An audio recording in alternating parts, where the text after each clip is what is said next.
मैं सुहाग सेज पर बैठी मन में खुशियां भर अपने पति का बेसब्री से इंतज़ार कर रही थी। मुझसे वो एक एक पल काटे नहीं कट रहा था। जब से मेरी शादी तय हुई थी तब से मैं अपने अरमानों को सजाए बैठी थी और आखिरकार आज वह दिन आ ही गया था कि तभी दरवाजे पर दस्तक हुई, जिससे मैं थोड़ा सा अपने आप में ही सिमट गई। मेरे दिल की धड़कन बहुत तेज़ हो चुकी थी। खुशी के साथ साथ मुझे एक अजीब सी घबराहट भी हो रही थी कि तभी मेरे कानों में एक आवाज़ पड़ी। मैंने देखा कि सामने कोई महिला थी। जब मैंने घूंघट उठाया तो वह उस घर की एक नौकरानी थी। उसने कहा कि मैं ये दूध पी लूं। मैंने पहले तो इनकार किया, लेकिन उसने कहा कि हवेली का ये नियम है कि जो भी इस हवेली में रहता है उसे रोज़ रात को दूध पीना ही पड़ता है। ये सुनकर मुझ बेचारी ने चुपचाप दूध को पी लिया। उसके बाद वह नौकरानी कमरे का दरवाज़ा बंद करके चली गई और मैं एक बार फिर से घूंघट ओढ़कर चुपचाप बैठ गई। थोड़ी देर में मुझे न जाने क्यों अपना शरीर बहुत बोझिल सा लगने लगा और मेरी आंखें अपने आप बंद सी होने लगीं। मैंने सोचा कि शायद मुझे शादी की थकान की वजह से नींद आ रही है, इसलिए मैं धीरे से बेड से टेक लगाकर बैठ गई। धीरे धीरे मुझको खुद ही पता नहीं चला कि कब मुझे गहरी नींद आ गई। कुछ देर के बाद मेरा पति आया और मुझे प्यार करने लगा। अपने पति के प्यार के एहसास को मैं बहुत अच्छे से महसूस कर पा रही थी और उनके प्यार में डूबती ही चली जा रही थी। कमरे में बहुत अंधेरा था और उस वक्त उनके प्यार के नशे में मेरी आंखें बोझिल सी थीं। मेरे पति मुझे बेतहाशा पागलों के जैसे प्यार किए जा रहे थे। मैं भी उनके जोश को देखकर मन ही मन बहुत खुश हो रही थी, लेकिन न जाने क्यों पर मेरा बदन उतनी फुर्ती नहीं दिखा पा रहा था जितना कि मैं चाहती थी। तभी फिर मेरे पति ने मुझे उल्टा करके बिस्तर पर लिटाया और फिर मेरे साथ वह सब इस तरह से किया कि मेरी चीखें निकलने लगीं। मुझे अभी भी इतनी हिम्मत नहीं हो पा रही थी कि मैं कुछ कह पाती। दूसरा, मेरे दिलो दिमाग में यही चल रहा था कि मुझे बस कुछ भी करके अपने पति को खुश करना है, जिस वजह से मैं उस दर्द को बर्दाश्त करती चली गई। फिर न जाने कब मैं नींद की आगोश में समा गई। सुबह जब मेरी आंख खुली तो मैंने अपने जिस्म को बेतहाशा दर्द में डूबा हुआ पाया, लेकिन ये दर्द भी मुझे खुशी से भर रहा था। मैंने खुद को समझाया कि अब मैं एक शादीशुदा औरत हूँ और इस तरह की चीज़ों की अब मुझे आदत डालनी ही होगी। शायद पतियों के प्यार करने का अंदाज ही कुछ ऐसा होता है। मेरे जिस्म पर कई सारे नाखूनों के निशान भी थे जिन्हें मैं छू कर देख रही थी, जिससे मुझे दर्द भी हो रहा था, लेकिन उन्हें देखकर मैं शर्मा भी रही थी। उसके बाद मैं तैयार होकर अपने कमरे से बाहर निकल कर गई तो देखा कि हवेली में चारों तरफ नौकर अपने अपने कामों में लगे हुए थे। मुझे मेरा पति कहीं भी नजर नहीं आ रहा था। हवेली से थोड़ा बाहर की तरफ बढ़ने पर मुझे अपना पति जमींदार साहब के पास खड़ा हुआ नजर आया। मैं समझ गई कि शायद मेरे पति किसी हिसाब किताब में इस समय व्यस्त हैं, इसलिए मैं वापस अपने कमरे में लौट गई। मैंने सोचा कि जब मेरे पति कमरे में आएंगे तब मैं उनसे बात कर लूँगी, क्योंकि सुबह से उठने के बाद तो मैंने अपने पति से अभी तक कोई बात ही नहीं की थी। रात की खुमारी अभी तक मेरे दिलो दिमाग से उतरी नहीं थी। मैं बार बार जब भी खुद को आईने में देखती तो शर्माने सी लगती। आईने के सामने बैठकर खुद को सजाते संवारते हुए मैं अचानक ही अपने अतीत की यादों में खो गई। मेरा नाम सुमन है। मैं खुद को बचपन से ही बहुत बदकिस्मत समझती थी, क्योंकि मैं जैसे ही पैदा हुई तभी मेरी माँ का देहांत हो गया। इसके बाद मेरे पिता और उनके घरवालों ने मुझे अपनाने से पूरी तरह से इनकार कर दिया, क्योंकि उनके पहले से भी बहुत सारे बच्चे थे और मैं एक लड़की थी जिसका बोझ कोई भी नहीं उठाना चाहता था।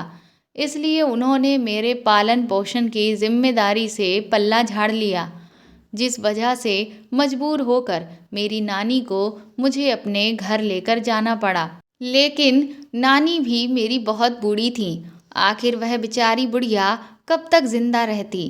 कुछ ही सालों बाद मेरी नानी का भी देहांत हो गया और फिर मजबूरन मेरे मामा मामी को मेरी जिम्मेदारी उठानी पड़ी। लेकिन जिस दिन से मैं मामा मामी के साथ में रहने लगी थी, मेरा एक दिन भी ऐसा नहीं गुजरा था जब मुझे ताने सुनने को नहीं मिलते थे। धीरे धीरे मैं उनके तानों को सहते हुए बड़ी होने लगी, जबकि मुझे समझ नहीं आता था कि आखिर मेरी गलती क्या है, क्योंकि मैं मामी की कही हर बात मानती थी। घर का सारा काम भी मैं ही करती थी, लेकिन फिर भी मामी मुझसे हर वक्त नाराज होती रहती, मुझ पर चीखती चिल्लाती रहती और मामा के काम से वापस आने पर वह मेरी तरह तरह की शिकायतें लगाती रहती।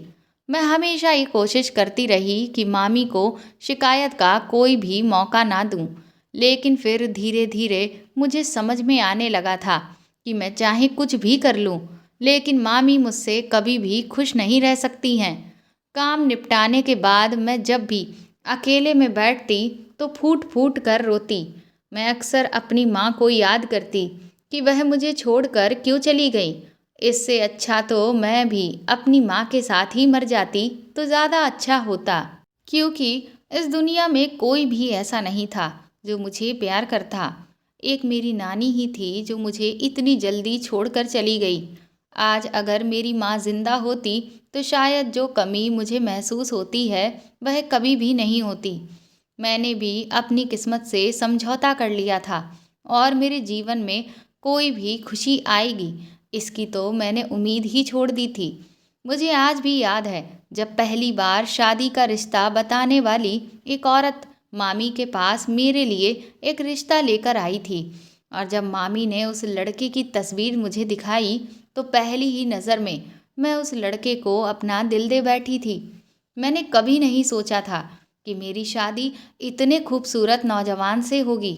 मेरी मामी ने बताया कि इस लड़के का नाम सचिन है, जो यहाँ से 2 कोस दूर के एक गांव के बड़े जमींदार के यहाँ पर मुंशी के पद पर काम करता है। उसका उस गांव में बहुत रुआब है, क्योंकि वह जमींदार का बहुत खास आदमी है। ऊपर से जमींदार उसे अपनी हवेली में ही रखता है, तो इतनी बड़ी हवेली में रहने का सुख अलग से है। और साथ ही नौकर चाकर भी लगे हुए हैं जो उसके लिए भी काम कर देते हैं, और आगे पीछे भी उसके कोई नहीं है, क्योंकि कुछ साल पहले ही उसके पिता का देहांत हो चुका है। और माँ का देहांत तो उसकी तभी हो गया था जब वह 8 साल का था। ये सुनकर मुझे बड़ा ही दुख हुआ। मुझे ऐसा लगा कि सचिन और मेरी कहानी कुछ कुछ एक जैसी ही है। माँ बाप के ना होने का दुख मैं बहुत अच्छे से समझती थी। मेरी मामी कहने लगी कि अगर तू इससे ब्याह करेगी तो राज करेगी। मेरे लिए एक दिन ऐसा रिश्ता आएगा, मैंने तो ऐसा कभी सपने में भी नहीं सोचा था। मैंने आज तक सिर्फ ये कहानी ही सुनी थी कि एक दिन एक राजकुमार आता है और अपने साथ ब्याह कर ले जाता है, पर आज इस ख्वाब को मैं हकीकत में बदलते हुए देख रही थी, क्योंकि सचिन सच में किसी राजकुमार से कम नहीं था। वैसे तो मैं अपनी मामी से हमेशा दुखी रहती थी, लेकिन मैं उनकी इस बात की शुक्रगुजार थी कि कम से कम उन्होंने मेरे लिए एक अच्छा रिश्ता देखा था, क्योंकि वह खुद भी मुझसे अपनी जान जल्द से जल्द छुड़ाना चाहती थी। हकीकत तो ये थी कि मैं खुद भी उनके साथ अब नहीं रहना चाहती थी। ऊपर से मेरे लिए इतना अच्छा रिश्ता आया था कि अब मुझसे इंतज़ार ही नहीं हो रहा था कि कब मैं सचिन के साथ ब्याह कर उसके साथ अपना गृहस्थ जीवन जीऊँ। कुछ ही दिनों बाद मेरा ब्याह सचिन के साथ हो गया और मैं विदा होकर इस हवेली में आ गई थी। आईने के सामने बैठे बैठे मैं अभी यही सब सोच रही थी कि तभी मुझे बाहर से किसी की आवाज़ सुनाई दी। जब मैंने बाहर कमरे से जाकर देखा तो वह और कोई नहीं बल्कि सचिन ही थे। मैंने तुरंत ही अपना चेहरा घूंघट से ढका और दौड़कर उनके पास पहुंची। मेरे अचानक इतना करीब आ जाने से वह बुरी तरह से चौंक गए और मुझसे बोले, क्या आपको कुछ चाहिए था? उनके इस तरह से मुझसे बात करने के अंदाज से मैं बहुत खुश हो गई थी। मैंने कहा कि आप सुबह से मुझे एक बार भी मिलने के लिए नहीं आए। मैं कब से अकेले आपका इंतज़ार कर रही थी। मेरी इस बात पर उन्होंने कोई जवाब नहीं दिया। फिर मैंने कहा कि आपने खाना खाया? तो कहने लगे, नहीं, बस मैं खाने ही जा रहा हूँ। मैंने कहा, रुकिए, मैं खुद आपके लिए खाना लगा कर लाती हूँ। तो कहने लगे कि नहीं, मुझे थोड़ा सा खेतों की तरफ काम है, इसीलिए मैं वहीं पर जाकर खा लूँगा। इतना कहकर वह वहाँ से चले गए और मैं उदास मन से कमरे में लौट आई। मैं सोचने लगी, न जाने ये कितना काम करते हैं। जमींदार साहब को भी इन पर जरा सा भी तरस नहीं आता। बताओ, चैन से खाना खाने तक का समय नहीं है इनके पास।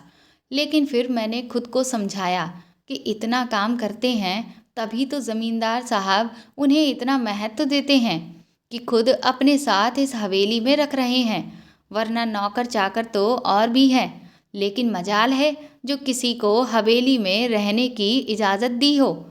इसके बाद से धीरे धीरे दिन यूं ही बीतने लगे और रोज रात सचिन मुझे जी भर कर प्यार करते। पर ना जाने क्यों उस वक्त मैं बेसुध सी हो जाती।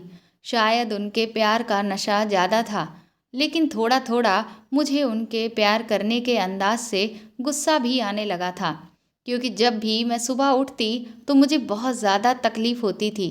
मैं उनसे इसकी शिकायत करना चाहती थी कि वह मेरे साथ इस तरह से आखिर क्यों करते हैं, पर मुझे कभी मौका ही नहीं मिलता। दिन भर तो वह काम में इतना बिजी रहते कि मेरे पास तो एक पल के लिए भी नहीं बैठते, यहाँ तक कि कमरे में भी नहीं आते। और जब भी मैं उनसे बात करने के लिए जाती तो वह घबराकर वहाँ से चले जाते। न जाने वह मेरे साथ इस तरह का व्यवहार क्यों कर रहे थे। इसलिए मैं बहुत ज़्यादा परेशान रहने लगी थी कि मेरा पति मेरे साथ जरा सा भी वक्त क्यों नहीं बिताता है। एक सुबह जब मैं सोकर उठी तो मैंने देखा कि मेरे शरीर पर बहुत बुरी तरह से नाखूनों के निशान लगे थे। ये देखकर मुझे बहुत दुख हुआ। उस दिन मुझसे ठीक से चला भी नहीं जा पा रहा था। मैंने सोचा कि मैं आज उनसे इस बात की शिकायत करूंगी कि आखिर प्यार करने का ये कौन सा तरीका है। दोपहर के वक्त वह जैसे ही हवेली में आए, मैं तुरंत ही उनके सामने पहुंच गई और उन्हें अपने निशान दिखाते हुए कहने लगी कि आपने ये क्या किया। इससे पहले कि वह कुछ कहते कि तभी जमींदार साहब के खांसने की आवाज़ आई, जिसे सुनकर मैं बुरी तरह से सहम गई और उन्होंने भी अपना सर नीचे झुका लिया। जमींदार साहब ने मुझसे कहा कि क्या तुम्हें कोई तकलीफ़ है। मैंने उनसे कहा कि मेरी तबीयत ज़रा ठीक नहीं है, इसीलिए मैं उनसे कह रही थी कि ये मुझे डॉक्टर के पास ले चलें। ज़मींदार साहब कहने लगे कि अगर ऐसी बात है तो मैं डॉक्टर को हवेली पर ही बुला देता हूँ, वह तुम्हारा ठीक से इलाज कर देंगे। अब तुम जाकर अपने कमरे में आराम करो। मैं चुपचाप वापस कमरे में आ गई। मैं यही सोचने लगी कि ज़मींदार साहब कितने बड़े दिल के इंसान हैं। मुझे जरा सी तकलीफ़ हुई तो उन्होंने तुरंत ही डॉक्टर को हवेली में ही बुला दिया। थोड़ी देर के बाद डॉक्टर साहिबा आ गईं और उन्होंने मेरा चेकअप किया तो उन्होंने कहा कि तुम्हारा शरीर बहुत ज़्यादा कमज़ोर हो चुका है और अपने पति से कहना कि अभी कुछ दिन तक तुमसे दूरी ही बना कर रखें। उसके बाद वह मुझे कुछ दवाइयाँ देकर चली गईं। मैंने सोचा कि आज जब ये रात में लौट कर आएंगे तो मैं इन्हें पूरी बात बताऊंगी कि उनके इस तरह के बर्ताव से मुझे कितनी ज़्यादा तकलीफ़ हो रही है। उसके बाद रात को न जाने क्यों पर मुझे बहुत गहरी नींद आ गई और मैं उनसे कोई बात ही नहीं कर पाई। अगले दिन जब मैं कमरे से बाहर गई तो अचानक ही ये मेरे करीब आए और मुझसे कहने लगे कि अब आपकी तबीयत कैसी है। मैंने कहा, आपको तो जैसे मेरी कोई फिक्र ही नहीं है। मैंने सोचा था कि मैं आपको बताऊंगी कि डॉक्टर ने मुझे क्या कहा, लेकिन आपके पास वक्त है जो आप मेरी बात सुने। मेरी ऐसी बात सुनकर वह कहने लगे कि ये आप क्या कह रही हैं? मुझे तो कुछ समझ में ही नहीं आ रहा है। मुझे तो आपकी फ़िक्र हो रही थी, बस इसीलिए मैं आपका हाल पूछने के लिए यहाँ चला आया। इससे पहले कि मैं उनसे और कुछ कहती या शिकायतें करती कि तभी एक आदमी दौड़ता हुआ आया और उन्हें किसी ज़रूरी काम से अपने साथ बुलाकर ले गया। मैं मुंह बनाती हुई वापस अपने कमरे में आ गई और सोचने लगी कि ये भी बड़े अजीब हैं। दिन में इस तरह से दिखाते हैं कि जैसे इन्हें मेरी बहुत ही ज़्यादा फिक्र हो, लेकिन रात को इन्हें न जाने क्या हो जाता है कि ये मुझ पर जरा सा भी रहम नहीं खाते और मेरे साथ इतना बेसब्र होकर वह सब करते हैं कि मेरा हाल बेहाल हो जाता है। दवा खाने के बावजूद भी इधर मेरी हालत दिन ब दिन खराब होती ही चली जा रही थी, क्योंकि ये मेरे साथ हर रात को वह सब किया करते थे, जबकि डॉक्टर ने तो मुझे कुछ दिनों तक इनसे दूरी बनाकर रखने को कहा था। पर मैं भी क्या करती, मैं इनसे इस बारे में बात ही नहीं कर पा रही थी कि तभी कुछ दिनों के बाद हमें पता चला कि ज़मींदार साहब के इकलौते बेटे अपनी पत्नी को लेकर शहर से वापस कुछ दिनों के लिए हवेली आ रहे हैं। इसीलिए उनके स्वागत के लिए हवेली को दुल्हन की तरह सजाया गया। कुछ ही देर के बाद एक बड़ी सी गाड़ी से जमींदार साहब के बेटे और उनकी पत्नी उतरे। वह दोनों देखने में बड़े ही शालीन लग रहे थे। हम सब उनके स्वागत में खड़े हुए थे। फिर वह दोनों मेरे पास भी आए और उन्होंने मुझे नमस्कार किया। मैंने भी उन्हें नमस्कार किया। मैं सोचने लगी, ज़मींदार साहब के बेटे भी उनकी ही तरह बड़े दिल वाले हैं जो मुझे इतना सम्मान दे रहे हैं। कुछ ही दिनों में मेरी ज़मींदार साहब के बेटे विक्रम की पत्नी पूनम से बहुत अच्छी बनने लगी। वह अक्सर मेरे कमरे में आ जाती और हम दोनों बैठकर घंटों बातें किया करते। वह बार बार मुझसे यही सवाल पूछती कि मैं अपनी शादी से खुश तो हूँ। मैं उन्हें कहती कि हाँ, मैं खुश तो हूँ, लेकिन बस कुछ ऐसी चीज़ें हैं जिनसे मुझे कष्ट होता है। लेकिन यही तो ज़िंदगी है, क्योंकि सब कुछ बिल्कुल वैसा तो नहीं हो सकता जैसा हम चाहते हैं। मेरी इस बात पर वह मुझसे पूछने लगती कि आखिर मुझे ऐसी क्या तकलीफ़ है, पर मैं शर्म के मारे उन्हें कुछ भी नहीं बता पाती। फिर एक दिन जब मेरी तबीयत काफ़ी ज़्यादा खराब हुई तो मेरा हाल चाल लेने के लिए वह मेरे कमरे में आईं। उस दिन उनका अपनापन पाकर मैं जी भर के रोई। वह मुझसे कहने लगी कि आखिर तुम्हारी तबीयत ठीक क्यों नहीं रहती। तो मैंने ना चाहते हुए भी उन्हें सब कुछ बता दिया। लेकिन फिर मुझे डर लगने लगा कि कहीं इससे मेरे पति की नौकरी पर आँच ना आ जाए। मैं उनके आगे हाथ जोड़ने लगी कि आप मेरे पति से कुछ भी मत कहिएगा, क्योंकि मैं नहीं चाहती कि उन्हें इस बात का पता चले कि मैंने उनके और अपने बीच की सारी बातें किसी तीसरे को बताई हैं। तभी मुझे याद आया कि मैंने एक बहुत ही खूबसूरत से मेज़पोश पर कढ़ाई की है, जिस पर मैंने अपना और उनका नाम भी साथ में लिखा है। मैंने उसे पूनम दीदी को खोलकर दिखाया, जिसकी डिज़ाइन उन्हें बहुत पसंद आई। लेकिन फिर अचानक न जाने क्यों उनके चेहरे का रंग सा उड़ गया। मैंने उनसे पूछा कि क्या हुआ? अभी तो आपको इसकी डिज़ाइन बहुत पसंद आ रही थी। इससे पहले कि वह मुझे कुछ कहती कि तभी हवेली की नौकरानी हमारे कमरे में आ गई और पूनम दीदी से कहने लगी कि आपको छोटे ठाकुर बुला रहे हैं। ये सुनकर वह वहाँ से चली गई। मुझे समझ नहीं आया कि उन्हें पहले तो मेज़पोश की कढ़ाई पसंद आई थी, लेकिन फिर बाद में न जाने अचानक उनके चेहरे की खुशी कहाँ चली गई। उसी रात नौकरानी मेरे लिए दूध लेकर आई। मैंने उससे कहा कि तुम जाओ, मैं अभी थोड़ी देर बाद इसे पी लूँगी। उसके बाद वह वहाँ से चली गई। जब कुछ देर बाद मैंने दूध को देखा तो उसमें मक्खी गिर चुकी थी, इसलिए मैंने उस दूध को उठाकर बाहर खिड़की से फेंक दिया। मेरे शरीर में इतनी कमज़ोरी रहती थी कि मुझे रोज़ाना ही जल्दी नींद आ जाती थी, इसीलिए मैं थोड़ी ही देर बाद चुपचाप सोने के लिए लेट गई। तभी सचिन कमरे में आए और उन्होंने मेरे साथ फिर से वही सब करना शुरू कर दिया। मैंने उन्हें पहले मना किया कि वह ये सब ना करें, लेकिन वह ना जाने क्यों मेरे साथ जबरदस्ती करने लगे। जब मैंने उन्हें एक बार फिर से रोकने की कोशिश की तो उन्होंने मेरी दोनों टांगें पकड़कर जोर से खींची, जिससे मैं बुरी तरह से घबरा गई और कमरे की लाइट जला दी। पर कमरे की लाइट जलाते ही मेरे तो होश उड़ गए, क्योंकि सामने मेरे पति सचिन नहीं बल्कि जमींदार साहब थे। मैंने तुरंत ही अपना सर चुनरी से ढका और उनसे कहा कि आप यहाँ क्या कर रहे हैं और मेरे पति सचिन कहाँ हैं। तो वह कहने लगे कि वह तो अपने काम पर गया है। फिर वह कहने लगे कि तुमने आज दूध नहीं पिया। मैंने उनकी तरफ हैरानी से देखा तो वह मुस्कुराकर कहने लगे, चलो कोई बात नहीं, देखो अगर तुम इस सारे ऐशो आराम को चाहती हो तो मैं जैसा कहता हूँ चुपचाप वैसा करो। उनके मुंह से ऐसी बात सुनकर मैं दंग रह गई, लेकिन मैं समझ चुकी थी कि वह मुझसे क्या चाहते हैं। मैंने उनसे कहा कि अगर आप अभी के अभी मेरे कमरे से निकल कर नहीं गए तो मैं चिल्ला चिल्ला के पूरी हवेली के लोगों को यहाँ इकट्ठा कर लूँगी। मेरी बात सुनकर वह बड़े ही रौबदार तरीके से ज़ोर ज़ोर हंसने लगे कि तुम्हें लगता है कि इस पूरी हवेली में कोई भी ऐसा है जो मेरा विरोध करेगा?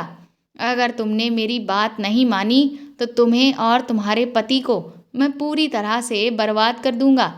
इतना कहते ही वह मेरे ऊपर बुरी तरह से टूट पड़े और मैं जल बिन मछली की तरह छटपटाने लगी कि तभी किसी ने दरवाजे पर जोरदार लात मारी और जमींदार को गिरेबान से पकड़कर ऊपर की तरफ खींचा। मैंने तुरंत ही अपने कपड़े ठीक किए और बिस्तर से उठकर खड़ी हुई। तभी मैंने देखा कि मुझे बचाने वाला और कोई नहीं बल्कि जमींदार का बेटा विक्रम था। पूनम दीदी ने तुरंत ही मुझे दुपट्टा उड़ा दिया। मैं उनके गले लगकर फूट फूट कर रोने लगी। थोड़ी ही देर के बाद हवेली के आंगन में मैं, विक्रम जी, पूनम दीदी, वह जमींदार और मेरे पति सचिन खड़े हुए थे। विक्रम जी अपने पिता से चिल्लाकर बोले कि मैंने कभी सपने में भी नहीं सोचा था कि मेरा बाप ऐसी घिनौनी हरकत कर सकता है।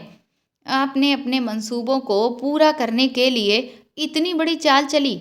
आपको जरा सी भी शर्म नहीं आई एक लड़की की जिंदगी बर्बाद करते हुए। उसके बाद वह सचिन यानी मेरे पति की तरफ देखकर चिल्लाने लगे कि और तुम भी मेरे बाप की इस काली करतूत में शामिल थे। लेकिन मेरे पति हक्के बक्के होकर विक्रम जी की तरफ देख रहे थे। इधर मुझे भी कुछ समझ में नहीं आ रहा था। मैं सोचने लगी कि क्या मेरे पति ने जमींदार को मेरे पास भेजा था। अब तो मुझे अपने पति से नफरत सी होने लगी थी। तभी मेरे पति विक्रम जी से कहने लगे कि ये आप क्या कह रहे हैं छोटे ठाकुर, मुझे कुछ समझ में नहीं आ रहा है।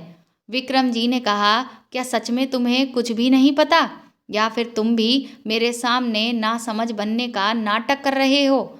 मेरे पति कहने लगे कि मैं अपने मरे हुए माँ बाप की कसम खाकर कहता हूँ कि आप जो कुछ भी कह रहे हो मुझे कुछ भी समझ नहीं आ रहा। विक्रम जी ने कहा कि क्या तुम्हें नहीं पता कि मेरे पिता ने तुम्हारी तस्वीर दिखाकर सुमन से धोखे से तुम्हारे नाम पर खुद शादी कर ली। विक्रम जी के मुंह से ये बात सुनकर मेरे तो पैरों तले ज़मीन ही निकल गई। मैंने तुरंत ही विक्रम जी की तरफ फटी हुई आंखों से देखा तो वह मेरी ओर देखकर कहने लगे, हाँ सुमन, तुम्हारी शादी सचिन से नहीं बल्कि मेरे बाप से हुई थी। मैंने कहा, लेकिन मेरी मामी ने तो मुझे इनकी तस्वीर दिखाई थी। ये बात सुनकर सचिन जी भी हक्के बक्के रह गए। फिर वह कहने लगे, इसका मतलब जमींदार साहब ने मेरी वह तस्वीर मुझसे इसीलिए मांगी थी। विक्रम जी तुरंत ही अपने पिता पर बहुत ज़ोर से चिल्लाए और कहने लगे कि अब आप सारी सच्चाई खुद बताएंगे या नहीं। अपने बेटे की गरजती हुई दहाड़ सुनकर जमींदार थोड़ी देर के लिए कांप गया और फिर वह कहने लगा कि हाँ, मैंने सुमन से शादी करने के लिए ही ये सारा खेल रचा। दरअसल मैं दोबारा शादी करना चाहता था और मेरी ये इच्छा थी कि मुझे एक कम उम्र की लड़की मिले, लेकिन मेरी उम्र देखकर कोई भी कम उम्र की लड़की मुझसे शादी करने के लिए तैयार ही नहीं थी। फिर जब मैंने मेरे रिश्ते की बात सुमन की मामी से चलाई तो वह भी यही कहने लगी कि सुमन को जब ये बात पता चलेगी कि उसकी शादी एक इतने बूढ़े इंसान से हो रही है तो वह हरगिज भी इस रिश्ते के लिए तैयार नहीं होगी। फिर मेरे दिमाग में ये योजना आई कि क्यों ना मैं ऐसा करूं कि सुमन को किसी जवान लड़के की तस्वीर दिखा दूं और खुद दूल्हे की जगह पर बैठ जाऊंगा। और इस काम के लिए मेरी नज़र में सचिन से बेहतर लड़का और कोई नहीं हो सकता था, क्योंकि वह दिखने में भी बहुत खूबसूरत नौजवान है और उसके आगे पीछे भी कोई नहीं था। साथ ही वह एक सीधा इंसान था। मैंने सोचा कि अगर कभी उसे इस सच्चाई के बारे में पता भी चल गया तो वह मेरा कर ही क्या लेगा। इस वजह से मैंने शादी से पहले उससे कहा कि वह यहीं हवेली में ही आकर रहे, क्योंकि हवेली बहुत बड़ी है। अगर वह यहीं रहेगा तो और भी अच्छे से काम कर पाएगा। उसके बाद मैंने इस योजना में सुमन की मामी को भी शामिल कर लिया। इसके बदले में मैंने उसे बहुत मोटी रकम दी और वह खुशी खुशी इस सब को करने के लिए तैयार हो गई। और उसने सुमन को सचिन की तस्वीर दिखाते हुए उसके बारे में जितनी भी अच्छी अच्छी बातें थीं वह भी सब बता दी, ताकि सुमन तुरंत ही इस रिश्ते के लिए तैयार हो जाए। और फिर ऐसा हुआ भी। शादी के बाद से रोज रात को मैं अपनी नौकरानी के हाथों नशीला दूध सुमन को पिलवा देता था। इसीलिए दूध पीने के बाद वह इतनी गहरी नींद में सो जाती थी कि उसे पता ही नहीं चलता था कि उसके साथ वह सब करने वाला मैं हूँ या सचिन। जमींदार की सारी बात सुनने के बाद सचिन जी कहने लगे कि इसीलिए सुमन जी मेरे पास बार बार आकर इस तरह की बातें करती थीं और मैं समझ ही नहीं पाता था कि वह मुझसे ऐसी बातें क्यों कर रही हैं। अब मेरे सामने भी पूरी तस्वीर साफ हो चुकी थी। मुझे भी अब समझ आ चुका था कि इसीलिए ऐसा था कि जो सचिन दिन में मेरी फिक्र करता था उसे रात में मेरी कोई परवाह ही नहीं होती थी, क्योंकि रात में मेरे साथ वह सब करने वाला सचिन नहीं बल्कि ज़मींदार था। मैं अपना सर पकड़कर वहीं पर बैठ गई और फूट फूट कर रोने लगी। मैं तो यही सोचती थी कि शायद अब मेरी किस्मत बदल चुकी है, लेकिन मुझे क्या पता था कि मेरी बुरी किस्मत ने मेरा पीछा यहाँ भी नहीं छोड़ा था। मेरे साथ किस्मत ने ही नहीं बल्कि मेरे खुद के सगे मामा मामी ने भी रुपयों के लालच में इतना बड़ा धोखा किया था। विक्रम जी ने जमींदार से कहा कि अब वह मुझे एक पल के लिए भी इस गांव में नहीं रहने देंगे, क्योंकि अभी तक उनको यही लग रहा था कि शायद मैंने उनके पिता से अपनी मर्जी से शादी की है। लेकिन आज जब मैंने पूनम दीदी को अपने और अपने पति का नाम मेजपोश पर कड़ा हुआ दिखाया तब उन्हें इस हकीकत का अंदाज़ा हुआ कि मेरे साथ कितना बड़ा धोखा हुआ था। पूनम दीदी ने कहा कि जब मैंने मेजपोश पर सुमन के साथ सचिन का नाम देखा और उसके मुंह से सुना कि मैंने अपने पति का नाम अपने साथ में लिखा है तो ये देखकर मैं दंग रह गई थी। इसीलिए मैंने तुरंत ही जाकर अपने पति को बताया कि आपके पिता ने कितनी बड़ी साजिश उस बेचारी लड़की के साथ की है। विक्रम जी ने कहा कि सुमन, तुम बिल्कुल भी फिक्र मत करो। मेरे पिता ने तुम्हारे साथ जो कुछ किया मैं उस किए हुए को मैं बदल तो नहीं सकता, लेकिन मैं वादा करता हूँ कि तुम्हारी आगे की ज़िंदगी बेहतर कटेगी और इस नर्क से मैं तुम्हें बहुत दूर ले जाऊँगा। अपने पिता की तरफ से मैं तुमसे माफ़ी मांगता हूँ। जब ज़मींदार ने विक्रम की ये बात सुनी तो वह उस पर चिल्लाने लगा। तो विक्रम जी ने ज़मींदार से कहा कि अब अगर आपने एक भी गलत कदम उठाया तो मैं आपकी शिकायत पुलिस में दर्ज करवा दूंगा। और याद रखिए, मैं आपको हमेशा हमेशा के लिए छोड़कर भी चला जाऊंगा। ये सुनकर तो ज़मींदार को गहरा धक्का लगा और वह उदास होकर चुपचाप वापस हवेली के अंदर चला गया। पूनम दीदी मुझे सांत्वना देते हुए अपने साथ ले जाने लगी कि तभी पीछे से सचिन जी ने हम तीनों को रोक लिया। वह कहने लगे कि ये सब जो कुछ भी सुमन के साथ हुआ उसे सुनकर मुझे बहुत अफसोस हुआ। मुझे नहीं पता कि आप सुमन की किस्मत का आगे क्या फैसला लेंगे। लेकिन विक्रम जी, आज एक बात मैं आपको बताना चाहता हूँ। दरअसल इतने दिनों से मैं सुमन की परेशानी तो देख रहा था, लेकिन क्योंकि मैं एक अदना सा नौकर था, जिस वजह से कुछ भी कह नहीं सकता था, पर मुझे उसके दर्द से सहानुभूति थी और धीरे धीरे मैं उसे कब प्यार करने लगा मुझे खुद भी पता नहीं चला। इसीलिए मैं सुमन का हाथ थामना चाहता हूँ, उससे शादी करना चाहता हूँ और उसे जीवन की वह तमाम खुशियाँ देना चाहता हूँ जो उसे आज तक नहीं मिली, ताकि वह अपने जीवन के हर दर्द को भूल जाए। सचिन की ये बात सुनकर विक्रम जी बहुत खुश हुए।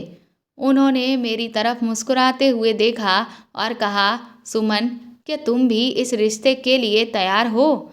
मैंने उनसे कहा कि मैंने तो आज तक सचिन को ही अपना पति माना था, लेकिन आज जब मुझे सच्चाई पता चली तो मेरे पैरों तले ज़मीन ही निकल गई थी। लेकिन अगर वह सच में मुझे अपनी जीवन संगिनी के रूप में स्वीकार करते हैं तो मैं खुद को बहुत भाग्यशाली समझूंगी।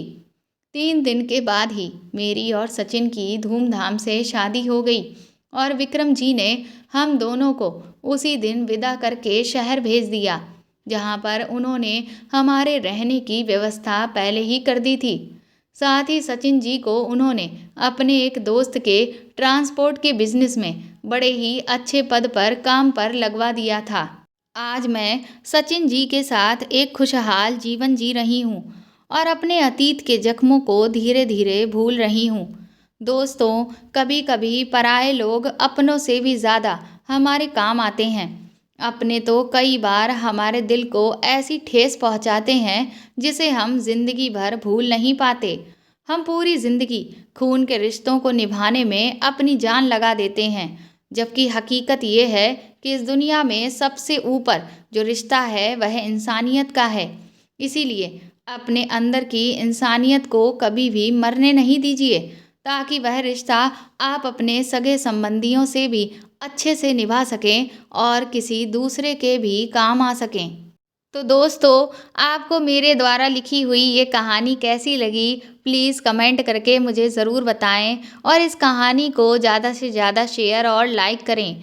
और साथ ही अगर आप चाहें तो मुझे सुपर थैंक्स भी दे सकते हैं। अगर आप इस चैनल पर नए हैं तो सब्सक्राइब करके बेल आइकन ज़रूर दबा दें, ताकि आगे भी मैं आपको ऐसी ही अच्छी कहानियाँ सुनाती रहूँ। Thank you.